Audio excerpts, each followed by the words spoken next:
I'm your host, Sharron with two R's, and welcome tonight with my other lovely co-host, Rosalie, and you're watching Seen and Heard podcast.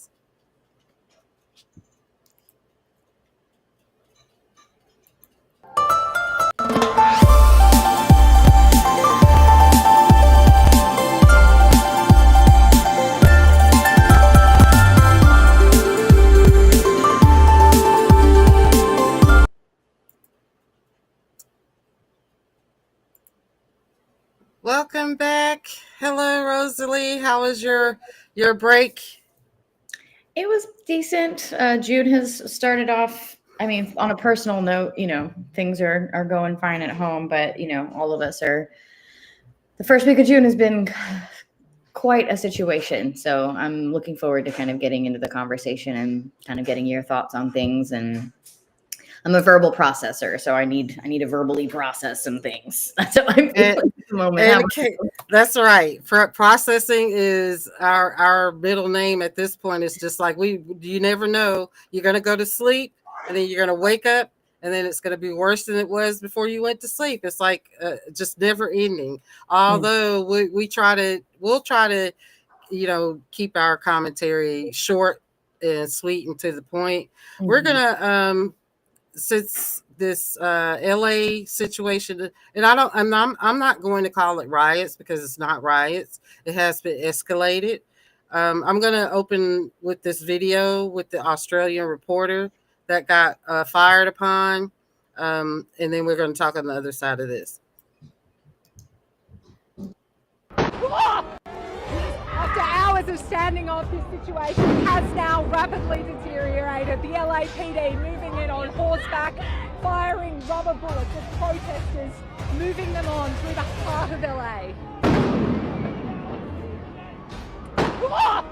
You just shut the fuck up! You okay? I'm good.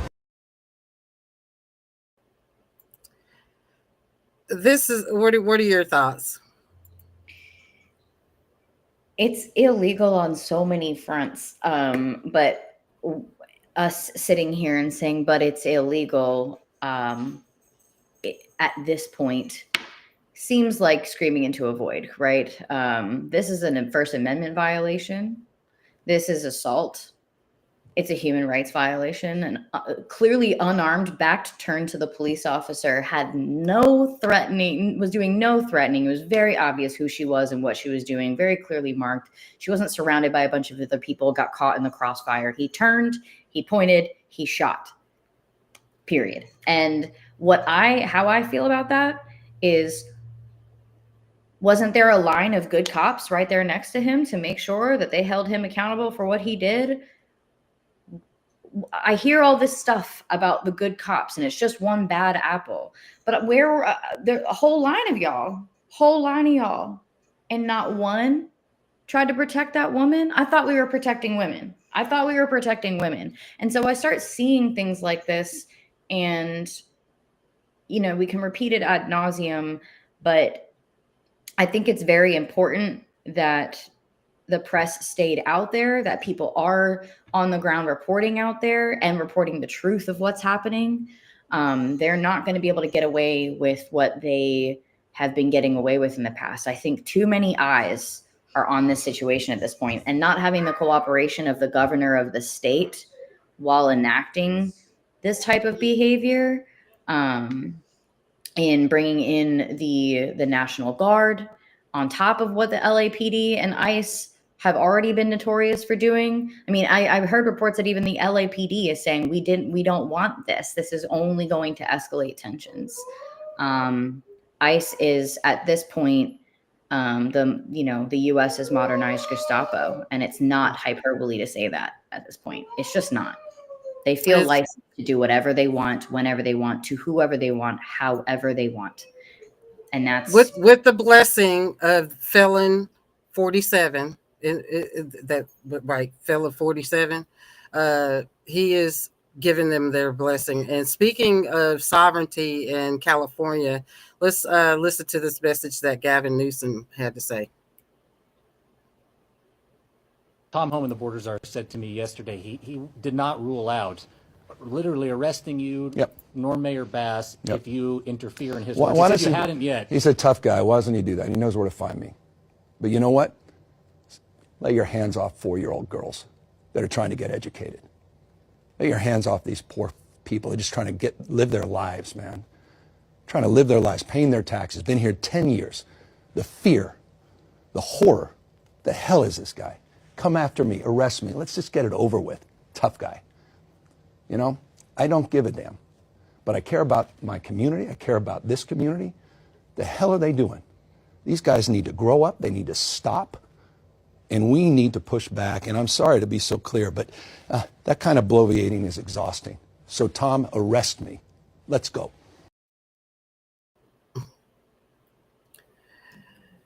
He is exactly right. Exhausting. All of this is exhausting, and that's their tactic. They're trying to wear us down. Exactly. That comment that you made at the very beginning where you're like, it's, you never know what you're going to wake up to the next day. It's the whole point, the shock and awe campaign. The goal is to grind us down so we don't know what to focus on because there's too many things to focus on. And like we were talking before we got on about this whole, bread and circuses campaign with the little fight with him and Elon Musk trying to distract us from all the other moves that are being moved around on the board. But day by day, there's more educated people who are learning what these tactics look like, and we are not falling for the nonsense at nearly the rates that they expect. And that's why they're seeing so much pushback in all these states and cities that are just not having it. Even places that might lean conservative in some regards. You have a lot of conservatives coming out of the Boston area, but you're not going to come into Boston and tell us Minneapolis fighting back. You're seeing LA fighting back, and we're not going to sit here and pretend there aren't conservatives in LA, but you're not going to come in. And this is an attempted invasion by the United States federal government in state business. And it's creating constitutional crisis after constitutional crisis. And the people have to decide. I was listening to the woman called the Knitting Cult Lady on here, who's a veteran who's written books, grew up in a cult. And she said, I think something that keeps running through my mind is she keeps reminding us that the people have to decide who leads them. The people have to decide who's in charge. The minute that people decide that they're done, it's over. She's like, the military cannot hold the United States. She's like, I served in the military. I know what they're capable of doing and what they're not capable of doing. They're not going to be able to hold even California, even LA. They're not going to be able to hold them. The people just have to decide who leads them, and the military will follow that. And they will follow the Constitution as long as there's going to be those rogue agents. She's like, but as a fully formed unit, they're not ready to take LA. She's like, you'd be surprised. And so I'm going to hope and trust in her expertise in that area when it comes to how the military response is going to be to that. She can speak to it better than I can. But I've said in past podcasts that I don't think Trump has the military. He might have a few here or there that might step to, but the bulk of the military doesn't want to play games. They don't want to be used as props and pawns for his spectacles. It's disrespectful, especially because he isn't exactly well known for caring about veterans and combat troops and things like that, with the type of speech that he's given, with him gutting VA services and harming veterans in hospitals because of all these cuts to Doge and all that stuff. It's not going to go the way he thinks it's going to go. He really thinks he's going to stomp his feet and get what he wants. And I think he's going to be sorely mistaken with that. That's my personal. Speaking of which, I just put this up here while you were talking because it just played well into that. I made this for the Buddhist Coalition for Democracy, so I'm on their social media team. But I made this for them. They are connected with Indivisible. So as you guys can see here, y'all can pause to read. June 14th. That is No King's Day. No King's Day. Mind you, also, just a reminder, Friday the 13th is the day before It's a day before this No King's Day, but I digress. I Anyway, I don't think this would be complete without a Friday the 13th at this point. I feel like that's very much par for the course. I feel like that is par for the course. Why not? Thank you so much for I just sharing wanted that. to throw that in there. Yeah, I wanted to throw that in there. It matters. I appreciate it. I will put links in the description for everyone, but I just wanted y'all to see the slideshow indivisible here. Go to nokings.org and then hashtag NoKings on your social media. And then I'm sure you'll find your local protest, which will be on June the 14th. And so it's going to be, how many? It's going to be 1,475 events taking place all over the United States on June 14th. So let's see, stop this here. So and also with this, did we talk about how, well, yesterday or last night before I went to bed, I saw Maxine Waters. She went to try to get into one of the detention centers in LA to look in on the immigrants that are being held hostage there, and the kids are in the basement. And from what I saw or I was reading, they're not giving them food or water or anything like that. But you can't tell all this in the video. But I'm just going to play a video showing Maxine Waters in her elderly age, you know, how they're being disrespectful to everybody. The white blonde reporter, to the immigrants, to the politicians. So there are people out there trying, but we got to keep pushing back. So I'm going to play this video and we'll talk on the other side. Congresswoman Waters, I just came to use my congressional authority. Ma'am, our lobby is secure right now to all visitors. Excuse me, I need to get in. Contact our public affairs office. I need to get in. She tried to get inside to talk to the president of SEIU. He was detained. She could not get in. The door indeed was slammed in her face. And then here's what she said about the militarization she's seeing here in downtown Los Angeles. I don't know why we have guns. What are those guns for? Are they to shoot protesters? I mean, there's no reason to be here with the National Guard. The President of the United States is cruel, dishonorable human being who would just assume they shoot somebody down. But I don't want that to happen. I do not want, I want the elected officials to do everything that we can to dissuade them.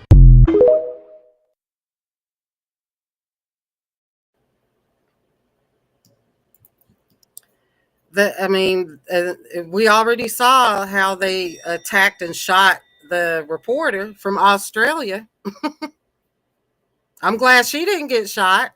But the other footage I'm seeing, they're shooting, although, which was funny to me, one of the pieces of footage I saw, the protesters had air blowers. So when they threw the tear gas, they were blowing the air back onto the agents, the military people. Yeah. That was funny. I'm a little too sober about this to find it funny, honestly. I think it's just I'm glad that they're able to find something out there that helps keep people safe. No, I'm not laughing about that. I was just like, there's just that particular clip I was laughing at the agents because they did not know, they weren't prered. I bet they watched people roll up with I bet they watched people roll up with leaf blowers. Like, man, I'm like, I'm gonna have to call my wife. I'm not gonna know. That's what I was laughing about. Yeah, I was like, they weren't expecting that. Like, yeah, you know, they were not expecting that at all. The thing is that our law enforcement and our military suck at like ground level guerrilla city tactics, like notoriously terrible with those tactics, because especially against their own citizens. But, like, you know, you can't go into somebody else's town and think that they're not going to get creative on how to defend it. That's just how it works. You don't, it's very much like watching the redcoats line up in a field in their big red jackets, thinking that they're going to beat the guerrilla warfare tactics that people are hiding in the woods and, you know, sniping them from trees. And it's like those tactics, we've seen them. We now know that there's more of us than there are of them. Mm-hmm. I support LA so strongly right now in what they're doing. And I don't think any city should ever be forcefully taken over by the government, especially without the governor's consent. None of that. Because if we care about, if you actually gave a damn about states' rights, you would be pissed right now. If you actually care about states' rights, you have to care about all states' rights. You don't get to just care about yours. The states' rights to take away people's rights. The state should have the right to defend them if you want to fight so hard for the states' rights to take them away. That's my 2 cents on it, is that we're at that breaking point right now. What we're seeing right now is going to be like truly documented in the same vein that some of these other massive events that are big turning points for this country. I've been saying for a while, a huge power vacuum is being created by this moment. And I just hope everyone has the discernment and the care and the empathy to make sure that that power vacuum sucks up something decent this time rather than something horrible like it always does.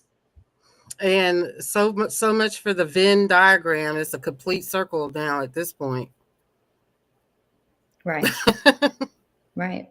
I think it's time for people to really lock in and remember, what's the goal here? Like, what is your goal? Is your goal to have a United States? Is that the goal? I thought we were trying to protect that.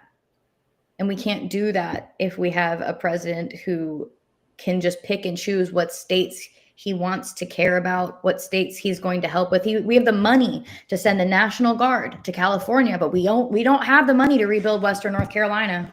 We don't have it. Ain't got it. North Carolina, what is it? Where's the Arkansas? One of his Kentucky being hit by those tornadoes. Kentucky, yeah, Kentucky, all that, and then like we're not even, we're just at the beginning of the bad weather season, right? They just opened up certain locations in Western North Carolina for the first time 9 months after Helene hit. They're still, and what we're not, that's not saying it's rebuilt. That's just saying like some of the parks are finally able to open back up because they need the tourists. But like flat out said, we ain't got it. We can't prioritize this in the budget, but we can definitely prioritize 2,000 National Guard that the governor doesn't want there. And tourism, that's got to be out of the question at this point, because he puts on, let me see, the day that he put on that, I gotta find this because travel ban, I countered travel ban. Yeah, so he puts on a travel ban. I've got to go down here, y'all. Okay, here we go. So here it is. I am gonna flip this around because there's a World Cup that's supposed to be coming up too. I was just gonna say that, yeah. Here is his announcement that was June 4th, announcing a travel ban on 19 countries set to go into effect, whatever. Okay. So I posted countries that have issued travel advisories or warnings for their citizens to not travel to the U.S. So all of these countries listed, there's an article link there too.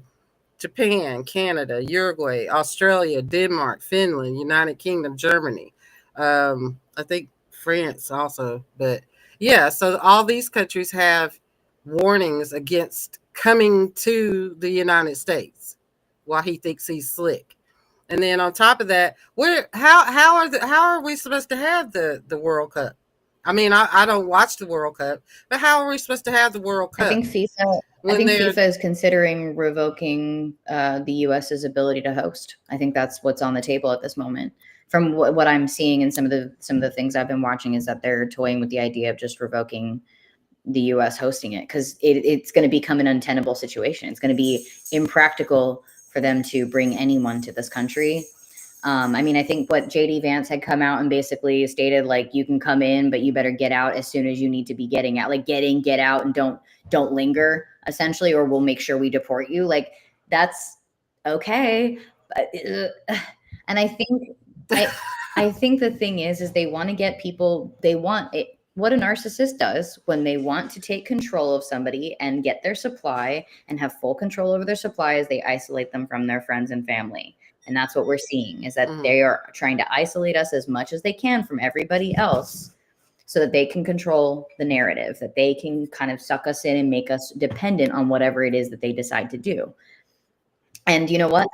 And that's what aggravates me. I don't blame the world for reacting the way that they have. In fact, I hope that they continue to do so, because someone's got to make this, the world has to come together to hold the powers that have been harming people accountable. That includes the United States, but it also includes countries like it includes European Union countries as well. And it's nice to see some European Union countries finally stepping up and doing the right thing. But how many people had to be harmed for us to get here? How far did y'all have to let this go before you realized there wasn't enough of an ROI? You know, and it was never about the little guys, the people who are leading these countries who just like finally decided to like make it a problem. They should have been sanctioning the United States for its role in what's going on in Gaza for 19 months. We should have been a pariah. And maybe this would stop. Well, you know what? I said that in 2015. Right. I was just like, the United States needs to be sanctioned. Like, when I mean, there's so many different times that the U.S. should have been, though, but we're the ones in charge of the sanctions. We're the only ones who actually like do the harmful sanctioning. It doesn't apply to us. I mean, you've heard Lindsey Graham. He said, "For thee, but not for me," and he made it perfectly crystal clear. Right. And speaking of the world, I want to send out a congratulations to South Korea. Y'all got it right. I mean, no world government is perfect. No president is perfect, because he's their new president leader. He had, some investigations into him even before this happened, before the attempted coup and martial law. But I have to say, I'm tickled, because this is the guy, if y'all saw when they called the martial law, he was running on video, showing himself running and jumping the fence.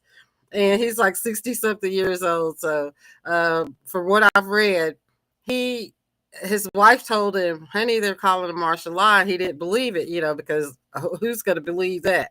And he's like watching, he's like calls all the rest of his party. He's like, oh God, we got to get down to their parliament building or whatever so they can vote. So that's when he was running on video and jumping the fence. He got in. They got in and they saved the day. Anyway, this is the guy that won the election for South Korea. So congratulations. And I hope, y'all the best of luck with that. At least y'all didn't get the Korean version of Trump, because that was the Red Party that was running. He was like a Korean version of Trump. So, it's nice to see y'all are kind of halfway there. Yeah, it's nice to see that the people are standing up for themselves everywhere. And like you had said, there's no perfect candidate.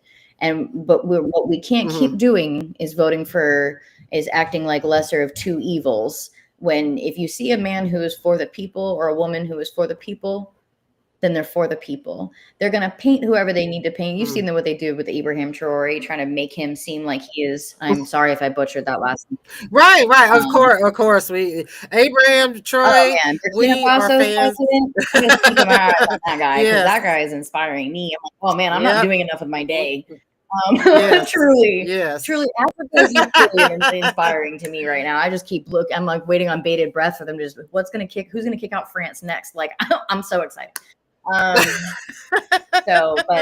did. Yes, I'm wishing him a lot of luck too, and but obviously he's got it, because they've attempted on his life like 19 times. I just want people to remember that there is hope. That's, I think, what we've discussed in the last few minutes is reminding people that, like, hey, while overthrowing this such ingrained, deeply harmful system, we are seeing things happen across the globe. We are seeing movements. This movement is a global movement. It is actually not just the United States that is going through these types of changes. This is a global unilateral shift in the mindset of the people in this world. And in all fairness, We've been pushed to the brink, and it's time.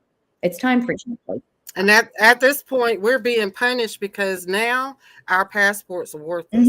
So there's really nowhere to go. We're stuck here. I mean, and yeah. even I mean, it's not as bad. It's not as bad as some other countries. I wouldn't try to pretend that we're at the bottom of the food chain when it comes to that kind of thing, or try to scare people. If you are planning to leave, right. Well, you have to weigh your options. But I will say it's getting harder and harder. It's getting harder and harder to leave. So yeah, I agree. The passport's going to keep going down. It's going to take time to rebuild that trust with the global community. We haven't earned it. We haven't worked at all to earn that. We haven't earned the trust within our own borders, let alone out in the rest of the community. We got to get our house in order. We've got to get our house in order. And going back to what you said about a narcissist and an abusive relationship, that's what one of my main pet peeves is, and I cannot stand it. It irks me to no end because I've never been in an abusive relationship, and I'm not judging anybody that has been in one. But for me personally, that's the way I feel, because I've seen abusive relationships. Friends of mine, I've gone to help them in their relationships that they stay in and keep allowing the guy to tear up their stuff, and they're like, what should I do? And then it got to a point where I just didn't want to see that anymore, because I cannot relate to that. But here I am, forced in an abusive relationship with this country. I don't like that feeling. I don't like that feeling, and it's suffocating, and especially being a woman of color. It's disabling. It's so bad that it's disabling, especially to the Black community. Literally, I mean, the narcissistic abuse can literally do brain damage to people. It can literally physically and mentally disable you. And that's the objective. The objective is to make it disabled enough that people don't fight, but not disabled enough that they can't make you money. And that's essentially the objective here. It's just okay. So our last topic here is Greta Thunberg. I want to play this video, and then you give us some updates on Greta's plight here. Hold on, here we go. My name is Greta Thunberg, and I am from Sweden. If you see this video, we have been intercepted and kidnapped in international waters by the Israeli occupational forces, or forces that support Israel. I urge all my friends, family and comrades to put pressure on the Swedish government to release me and the others as soon as possible. Right. So that happened. The ship was intercepted and attacked in international waters at 3:02 a.m. I think it's Eastern time.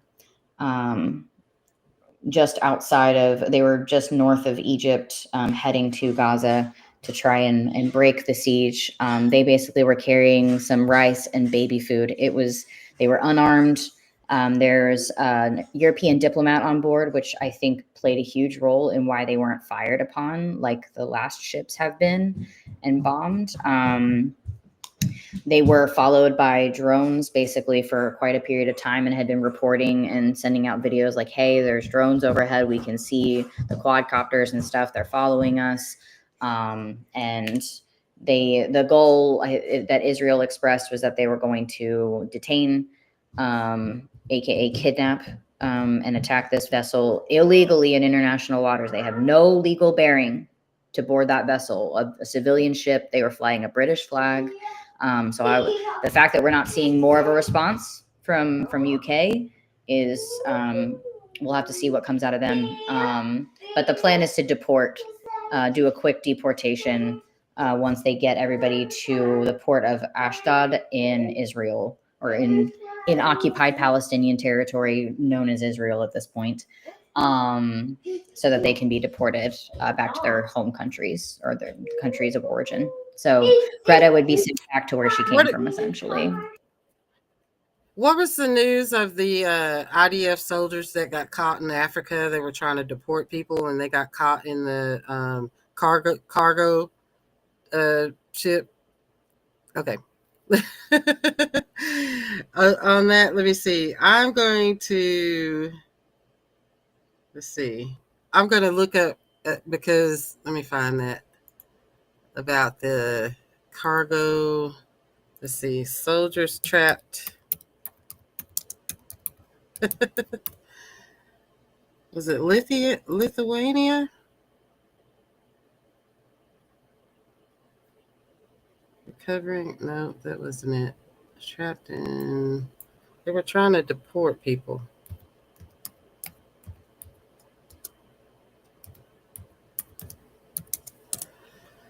And they have been, okay, let's see. Djibouti, that was 3 days ago. ICE officers, migrants stranded in East Africa. Okay, I found it. I'm going to flip this around. I found it. Let's see here. It's ICE officers. Okay. Sorry about that. I thought it was IDF, but they've been trained by the IDF. But yeah, ICE officers, migrants stranded in East Africa. A federal judge blocked the deportation to South Sudan. Okay, so they got trapped in South Sudan, trying to illegally deport migrants. So I'll leave the link in the description for that, but I want you to finish. I thought it had something to do with kind of what you were talking about, so I apologize for that. So it was just the ICE agents that got trapped in Africa. That's fine. That's Yeah. that was karma. Yeah. Trying to deport people to South Sudan is a heinous act, considering the fact that they are starving the Sudanese people to death right now. There's a genocide going on in Sudan, in case people didn't know. Funded by Western powers In Congo. as a proxy war, just like we have going on in Europe, just like we have going on in the Middle East. It's almost like it's a world war. We're just not willing to call it that. But, that's just my 2 cents. But So that's where the sanctions come in, because the rest of the world is going to stand on business, and they're going on without us. I think that the thing is that the U.S. has sanctioned itself effectively with the tariffs. Nobody has to sanction us. We're too busy doing it to ourselves. And they said, you know what? Mhm. Let them. If you want to, then we're going to let you. And that's what you do with a narcissist. If you want to ruin your life, I'm going to let you. That's how you get a narcissist to stop. Is they let them live the Unfortunately, consequences of their choices, Right. essentially, and stop trying to protect them from the consequences. And that's what the media keeps doing. Look what ABC did by firing one of their journalists or reporters last night because they made comments about Stephen Miller. And his comments were true, but they suspended him. It's like it's just never ending. It's so exhausting. It's never freaking ending.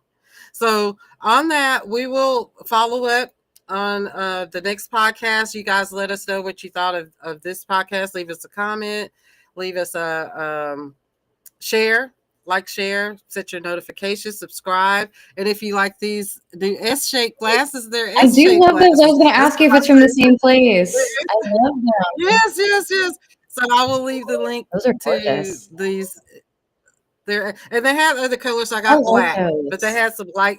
They had the light colors, and they had some like little. It almost seems like white and black when you have just the rims of the lenses, and it's giving like Cruella de Vil. I love it. With the red lip, I'm like, ooh. Yeah. The Cruella de Vil of but not in a activism. bad way, but like in a fashionable way. So I will leave the link for these in the description as well. Shout out to the Buddhist Coalition of Democracy and Indivisible. Y'all check out their site for the protest near you and leave us a donation. You notice here we are peer supported. That keeps us on the air and giving you quality, as much quality entertainment. Or I don't know if you look at it as entertainment. We're trying to keep it serious too, because this is serious what we're going through. But we'll add a little humor for you. But let us know what you think, and we'll see y'all on the next one. Bye.